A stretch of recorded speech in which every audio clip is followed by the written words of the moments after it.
आजिका समय रे मनीष पाई जल हेउची जीवन। एही जल मनीष शरीर रे अनेक रोग को भल करिथाए। हेले आज भी एमिति अंचल रहिछि जेउठी पीबा पानी पाई लोक संग्राम करूछंती।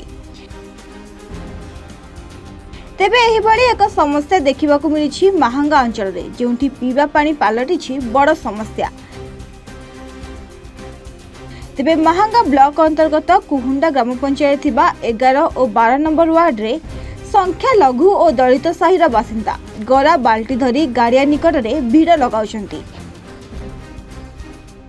एही समस्या को नहीं बारंबार अभियोग करिसेंती ग्रामवासी, हेले समाधान हेउ नथिबा देखिबाकू मिलुछि।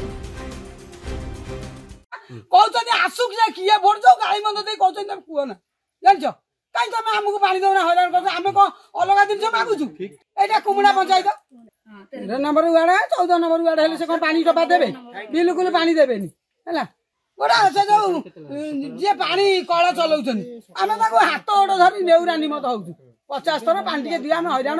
आमे पानी सब दिन साधारण लोक खाए पानी पाउनन कहै पानी उठुनी से मोटर नगुछन। जल जल ही जीवन, जल बिना मनीष बंचिबा असंभव। किंतु महांगा निर्वाचन मंडलीर कुहुंडा पंचायत रु एक एमिति दृश्य देखा मिली जोठी जल पाई हंतसंत होउछंती अनेक लोक।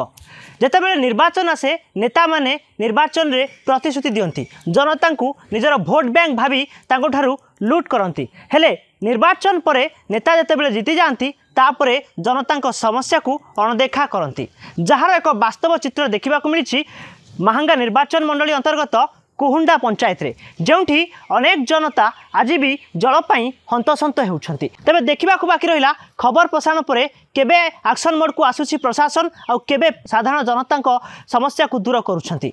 निश्चित कहलु लक्ष्मण दास को रिपोर्ट A1 ओडिया।